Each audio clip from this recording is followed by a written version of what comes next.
എത്ര സമയം സംഘടന തുടങ്ങിയിട്ട്? കുറച്ചു നേരമായി. ഓ, ഞാൻ കുറച്ച് ലേറ്റ് ആയി പോയി. ശ്രീ എ റഹീം, പബ്ബുകൾ ആവശ്യമുണ്ട് കേരളത്തിന് ഇപ്പോൾ എന്നത് വ്യക്തമായി പ്രഖ്യാപിച്ചുകൊണ്ട് മുഖ്യമന്ത്രി കഴിഞ്ഞ ആഴ്ച സൂചന നൽകി. ഇന്ന് എക്സൈസ് മന്ത്രിയും അത് ശരിവെക്കുന്നു, പ്രായോഗിക തലത്തിലുള്ള നടപടികളിലേക്ക് കടക്കുന്നു എന്ന് പ്രഖ്യാപിക്കുന്നു. ഡിവൈഎഫ്ഐയുടെ നിലപാടെന്താണ്?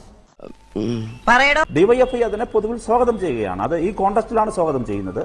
നിയമവിരുദ്ധമല്ലാത്ത ഏത് പ്രവർത്തനം, ഏത് രീതിയും, ഏത് സംവിധാനവും കേരളത്തിൽ വരുന്നതിന് നാം ആദ്യമേ തന്നെ പടിയടച്ച് പിണ്ടം വെച്ച് ആദ്യമേ അങ്ങ് മാറ്റി നിർത്തി അകറ്റി നിർത്തേണ്ട കാര്യമില്ല എന്നാണ് ഡിവൈഎഫ്ഐയുടെ നിലപാട്. ശശിയെ എന്നാണ് ഈ പറയുന്നത്? ശ്രീ എ റഹീം, ഈ നിയമവിരുദ്ധമല്ലാത്തതെന്തിനും അങ്ങനെ ഒരു സ്വീകാര്യത ഉണ്ട് എന്നാണ് താങ്കൾ ഇപ്പോൾ പറയുന്നത്. ഡിവൈഎഫ്ഐക്ക് മദ്യവിരുദ്ധ നിലപാടുണ്ടായിരുന്നതായി കേട്ടിട്ടുണ്ട്, അത് ഉപേക്ഷിച്ചോ? ഡിവൈഎഫ്ഐക്ക് മദ്യവിരുദ്ധ നിലപാട് മദ്യം നിയമവിരുദ്ധമല്ലല്ലോ. മദ്യവർജനത്തിൽ ഊന്നിയിരുന്നുകൊണ്ടുള്ള ശക്തമായ പ്രവർത്തനങ്ങൾ, ക്യാമ്പയിൻ പ്രവർത്തനങ്ങൾ ഏറ്റെടുക്കുന്ന സംഘടനയാണ് ഡിവൈഎഫ്ഐ. അതിപ്പോഴും അത് തുടരുകയാണ്. മദ്യം ആരോഗ്യത്തിന് ഹാനികരമാണ്, സമൂഹത്തിൽ പൊതുവിൽ ഹാനികരമാണ്, അത് ഒഴിവാക്കേണ്ടതാണ്, അതൊരു ദുശീലമാണ് എന്ന ക്യാമ്പയിനും ഉയർത്തിക്കൊണ്ടുവരും. അവിടെ പോകുന്നവർ അവിടെ പോകും, അവിടെ പോകാത്തവർ അവിടെ പോകാതിരിക്കും. മദ്യവർജനത്തിന് വേണ്ടിയുള്ള വലിയ ക്യാമ്പയിൻ തുടരും. നിയമം കൊണ്ട് നിരോധിച്ചത് ഒരിടത്തും മദ്യം വിജയം കണ്ടിട്ടില്ല എന്നുകൂടി നമ്മൾ കാണേണ്ടതുണ്ട്. നിയമം കൊണ്ട് നിരോധിക്കണമെന്ന് ആരെങ്കിലും ഈ ചർച്ചയിലോ ഇതിനു മുൻപോ ആവശ്യപ്പെട്ടതായും ഓർമ്മയില്ല റഹീം. പക്ഷെ താങ്കൾ പറഞ്ഞാൽ ഇത് വലിയ പാടല്ലേ? ഒരിടത്ത് നിങ്ങൾക്ക് മദ്യത്തിനെതിരെ ഈ പോരാട്ടം തുടരണം, മദ്യവിരുദ്ധ പ്രക്ഷോഭങ്ങൾ നയിക്കണം, മദ്യവിരുദ്ധ ക്യാമ്പയിനുകൾ മുന്നോട്ട് കൊണ്ടുപോകണം. അതേസമയത്ത് സർക്കാർ ഇത്തരത്തിൽ മദ്യലഭ്യത കൂട്ടുന്ന തീരുമാനങ്ങൾ എടുക്കുമ്പോൾ അതിനെ പിന്തുണയ്ക്കുകയും വേണം. ഇത് കുറച്ച് പ്രയാസമുള്ള ഏർപ്പാടല്ലേ റഹീം? അത് നിയമം അനുസരിച്ച് നിയമാനുസൃതം പ്രവർത്തിക്കുന്ന കാര്യങ്ങളെ എന്തിനാണ് നാം കൊട്ടിയടയ്ക്കുന്നത്? അതിൽ എന്ത് യാന്ത്രികത, എന്ത് പ്രായോഗിക കൊട്ടിയടയ്ക്കണമെന്ന് ആരും ആവശ്യപ്പെട്ടില്ല എന്ന് ഞാൻ താങ്കളെ ഓർമ്മിപ്പിക്കുകയാണ് ശ്രീ റഹീം. നമുക്ക് ഈ ഇരട്ടത്താപ്പിന്റെ ആശയക്കുഴപ്പം ഒഴിവാക്കേണ്ടതല്ലേ എന്ന് മാത്രമാണ് നമ്മുടെ സംശയം. ഇവൻ ശരിയല്ല. മുഖ്യമന്ത്രി പിണറായി വിജയൻ അന്ന് പറഞ്ഞതാണ്, കൂടുതൽ ഹോട്ടലുകൾക്ക് ബാർ ലൈസൻസ് നൽകിയ തീരുമാനം മദ്യനിരോധനം സാധ്യമാക്കാനുള്ളതാണോ എന്ന് ഉമ്മൻചാണ്ടി വ്യക്തമാക്കണം. ഇങ്ങനെ കൂടുതൽ മദ്യശാലകൾ അനുവദിച്ചുകൊണ്ടാണോ ഘട്ടം ഘട്ടമായി മദ്യനിരോധനം നടപ്പാക്കുന്നത്? UDFന്റെ മദ്യനയം തട്ടിപ്പാണ്. മദ്യം എന്ന വിപത്തിനെ ചെറുക്കാനും ജനങ്ങളെ മദ്യത്തിന്റെ പിടിയിൽ നിന്ന് മോചിപ്പിക്കാനും ഉള്ള നിശ്ചയദാർഢ്യം ഇടതുപക്ഷത്തിനാണുള്ളത്. സംസ്ഥാനത്ത് പ്രവർത്തിക്കുന്ന മദ്യവർജന സമിതികളെയും മദ്യവിരുദ്ധ പ്രവർത്തകരെയും അടക്കം അണിനിരത്തി മദ്യവിപത്ത് ചെറുക്കാൻ ഇടതുപക്ഷ ജനാധിപത്യ മുന്നണി പ്രതിജ്ഞാബദ്ധമാണ്. ഉറക്കം വരുന്നു. ഇങ്ങനെ അധികാരത്തിലേറുന്നതിന് ഒരു മാസം മുൻപ് ഇങ്ങനെ പറഞ്ഞ, സംസ്ഥാനത്ത് മദ്യത്തിനെതിരെ ക്യാമ്പയിൻ നടത്തുന്ന, മദ്യലഭ്യത കൂടുന്നതിനെതിരെ വലിയ ഉത്കണ്ഠകളും വലിയ പ്രചാരണ പ്രവർത്തനങ്ങളും സംഘടിപ്പിക്കുന്ന ഡിവൈഎഫ്ഐ പോലുള്ള പ്രസ്ഥാനങ്ങൾക്ക് ഇതിൽ വലിയ പ്രശ്നമില്ല, ഇത് ടൂറിസത്തിന് വേണ്ടിയാണല്ലോ, ഇവിടെ ഇൻവെസ്റ്റ്മെന്റ് വരുമല്ലോ എന്നൊക്കെ പറയേണ്ടി വരുന്ന സാഹചര്യം എന്താണ്? എന്നൊക്കെ പറയേണ്ടി വരുന്നതല്ല, അത് ഞങ്ങളുടെ നിലപാടായതുകൊണ്ടാണ്. ഡിവൈഎഫ്ഐ അംഗങ്ങൾക്ക് മദ്യപിക്കാമോ ശ്രീ റഹീം? ഡിവൈഎഫ്ഐ അംഗങ്ങൾ മദ്യപിക്കാറില്ല. പച്ചവെള്ളം ചവച്ചു കുടിക്കണം പഞ്ചപാവല്ല. മദ്യം ഒഴിവാക്കാനാണ് ഞങ്ങൾ പരിശ്രമിക്കുന്നത്. മദ്യപിക്കുന്ന ഡിവൈഎഫ്ഐ അംഗങ്ങളെ ഞങ്ങൾ വെച്ച് ഉറപ്പിക്കാറുമില്ല. കേരളത്തിൽ നിങ്ങൾ തന്നെ പറയുന്നതനുസരിച്ച് ശ്രീ റഹീം, കേരളത്തിൽ നിങ്ങൾ തന്നെ പറയുന്ന കണക്കനുസരിച്ച് കേരളത്തിൽ ഏറ്റവും കൂടുതൽ യുവാക്കൾ അംഗങ്ങളായ സംഘടനയാണ് ഡിവൈഎഫ്ഐ, അല്ലേ? ശരിയല്ലേ? 40 ലക്ഷത്തിലേറെ അംഗങ്ങളുള്ള സംഘടനയാണ് ഡിവൈഎഫ്ഐ. അതിലെനിക്ക് അഭിമാനമുണ്ട്. നിങ്ങളുടെ അംഗങ്ങൾക്ക് മദ്യപിക്കാൻ പാടില്ല, മദ്യപിച്ചാൽ നിങ്ങൾ അവർക്കെതിരെ നടപടി സ്വീകരിക്കും. അതെ. പിന്നെ കേരളത്തിൽ ശേഷിക്കുന്ന ഏത് യുവാക്കൾക്ക് വേണ്ടിയാണ് മദ്യലഭ്യത കൂടുതൽ ഉണ്ടാകണം എന്നും മദ്യം അങ്ങനെ ഉല്ലസിക്കണം എന്ന് തോന്നുന്നവർക്ക് കേന്ദ്രം ഉണ്ടാകണം എന്നും സർക്കാർ പറയുമ്പോൾ നിങ്ങൾ അതിനെ ന്യായീകരിക്കുന്നത് ഏത് യുവാക്കൾക്ക് വേണ്ടിയാണ്? ഇത് വടി കൊടുത്ത് അടി വാങ്ങുന്ന പരിപാടിയാണല്ലോ ബാബു. ഡിവൈഎഫ്ഐയുടെ നിലപാട് എപ്പോഴും മദ്യവർജനത്തിലൂന്നിയതാണ്. ഞാൻ നേരത്തെ പറഞ്ഞു, മദ്യനിരോധനം അരുത് എന്ന നിലപാടാണ് ഡിവൈഎഫ്ഐക്കുള്ളത്. അതേസമയം മദ്യത്തിനും മയക്കുമരുന്നിനുമെതിരായ ശക്തമായ ക്യാമ്പയിനുകൾ സമൂഹത്തിലാകെ ഏറ്റെടുക്കണം. അതിന് ഡിവൈഎഫ്ഐ നേതൃത്വം കൊടുക്കും. ഈ പറയുന്ന പബ്ബുകൾ വരുന്നു എന്ന് പറയുന്നത് വീര്യം കൂടിയ മദ്യം ഇങ്ങനെ വല്ലാതെ വിറ്റഴിക്കാനുള്ള ഇടങ്ങളായി എന്തിനാണ് നിങ്ങൾ ചിത്രീകരിക്കുന്നത്? അത് തെറ്റ്. മദ്യത്തിന്റെ വീര്യമൊക്കെ ആര് ചർച്ച ചെയ്തു റഹീം? നിങ്ങളുടെ അംഗങ്ങൾക്ക് മദ്യം കഴിക്കാൻ പാടില്ലെന്ന് താങ്കൾ പറഞ്ഞല്ലോ. വീര്യം കൂടിയ മദ്യം കഴിക്കാം, വീര്യം കുറഞ്ഞ മദ്യം കഴിക്കാം എന്നതിൽ വേർതിരിവുണ്ടോ? ഒരു കാര്യം നിങ്ങൾ വീണ്ടും ഡിവൈഎഫ്ഐയിലെ അംഗങ്ങളിലേക്ക് എടുക്കുകയാണ്. അപ്പോൾ ഡിവൈഎഫ്ഐയുടെ അംഗങ്ങളെ സംബന്ധിച്ച് ഞാൻ പറഞ്ഞു, ഡിവൈഎഫ്ഐ അംഗങ്ങളെ സംബന്ധിച്ച് പറഞ്ഞതിന് ശേഷവും നിങ്ങൾ ആവർത്തിക്കുകയാണ്. ഞാൻ ചോദിക്കട്ടെ, നിങ്ങൾ മാധ്യമപ്രവർത്തകർക്കിടയിൽ നിങ്ങൾക്ക് എന്താണ് നിങ്ങളുടെ നിലപാട്? നിങ്ങളുടെ സംഘടനയ്ക്ക് ഒരു നിലപാടുണ്ട്. നിങ്ങളുടെ സംഘടന ആ നിലപാടുമായി കേരളത്തിൽ വലിയ പ്രചാരണ പ്രവർത്തനങ്ങൾ സംഘടിപ്പിക്കുന്നതാണ്. മദ്യത്തിനെതിരാണ്, മദ്യം വിപത്താണ്, മദ്യം നാശമാണ് എന്ന് പറയുന്നവരാണ്. നിങ്ങളുടെ അംഗങ്ങൾ മദ്യപിക്കാൻ പാടില്ലെന്ന് നിലപാടെടുക്കുന്നവരാണ്. മാധ്യമപ്രവർത്തകർ മദ്യപിക്കേണ്ടെന്ന് പറയാൻ ഞാൻ ആരാണ്? ഇങ്ങനെ നാറാനൊരു ചങ്കൂറ്റം വേണം കേട്ടാ. ഇവിടെ ഇടതുപക്ഷ ജനാധിപത്യ മുന്നണിക്ക് മദ്യനിരോധനം എന്നൊരു അജണ്ടയില്ല.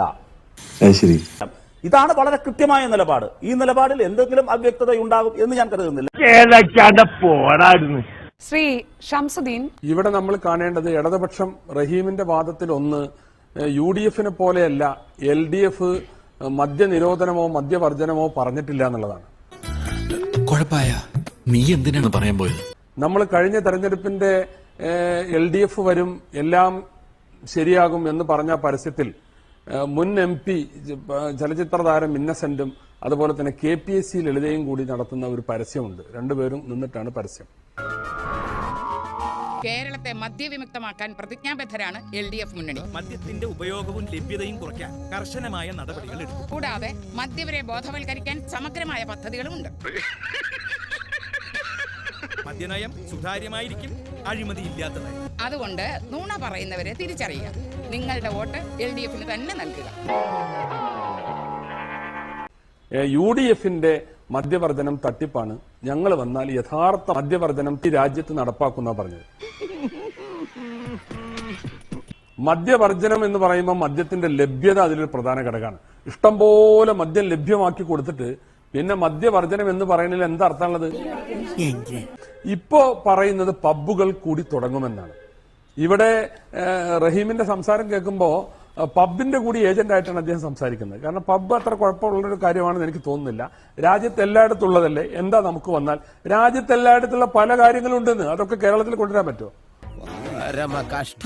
അഡ്വക്കേറ്റ് ചാർലി പോൾ, ഈ മദ്യനയം ഈ സർക്കാരിനെ സംബന്ധിച്ച് ശുദ്ധ തട്ടിപ്പും ഇരട്ടത്താപ്പുമാണ്.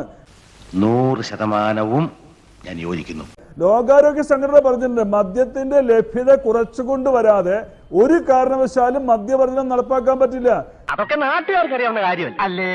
ഈ ഗവൺമെന്റ് അധികാരത്തിൽ വന്ന ശേഷം ശ്രീ ഷംസീർ സാർ ഇവിടെ സൂചിപ്പിച്ചു, ഈ ഗവൺമെന്റ് നടപ്പാക്കിയ എല്ലാ കാര്യങ്ങളും മദ്യ മുതലാളിമാരുടെ ബിസിനസ് സാമ്രാജ്യം വർദ്ധിപ്പിക്കാൻ വേണ്ടി മാത്രമുള്ളതാണ്. അങ്ങനെ പറയരുത്. പിന്നെ എങ്ങനെ പറയണം? ഈ വർധനവ് കൊണ്ടുവരുമ്പോൾ നമ്മൾ മനസ്സിലാക്കേണ്ട കാര്യം, ഈ നേരത്തെ ഷംസീർ സാർ പറഞ്ഞ പോലെ ഒരു തുള്ളി മദ്യം പോലും അധികം സുലഭമാകാത്ത രീതിയിലുള്ള മദ്യനയമായിരിക്കുമെന്ന് പറഞ്ഞ ആളുകളാണ് ഇത്ര വ്യാപകമായി 7 മാസം കൊണ്ട് 90 മദ്യഷാപ്പ് തുറന്ന് റെക്കോർഡ് ഭേദിച്ചവരാണ് ഇടതുമുന്നണിക്കാര്.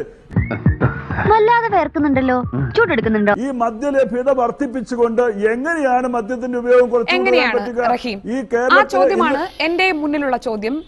ഈ വൈരുദ്ധ്യത്തെ എങ്ങനെയാണ് നേരിടുക റഹീം? നിങ്ങൾ എങ്ങനെയാണ് മദ്യലഭ്യത കുറയ്ക്കുക? ഇങ്ങനെ പോയാൽ സംഗതി കുഴയും.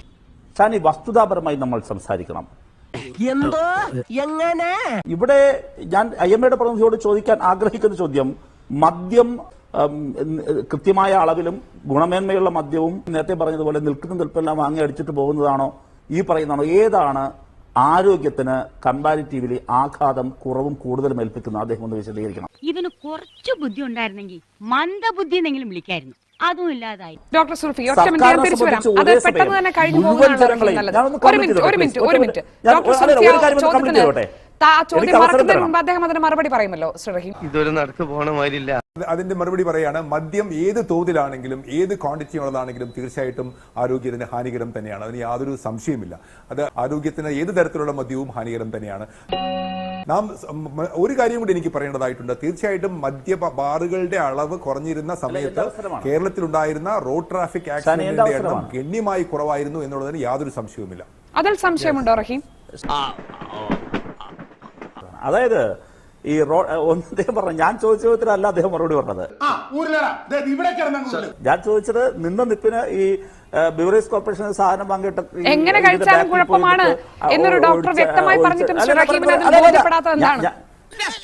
ഇങ്ങനെയാണെങ്കിൽ ഞാൻ കളിക്കല്ല, ഞാൻ നേരെ ചിറാപുഞ്ചിയിൽ പോയി മണം വിൽക്കാൻ പോകും. ഇവിടെ ഈ പറയുന്ന പബ്ബുകൾ വരാതെ തന്നെ ഐസ്ക്രീം പാർലറിനകത്ത് വെച്ച് തന്നെ ഇത്തരം കാര്യങ്ങൾ നടന്ന കാര്യങ്ങൾ കേരളത്തിലുണ്ടല്ലോ.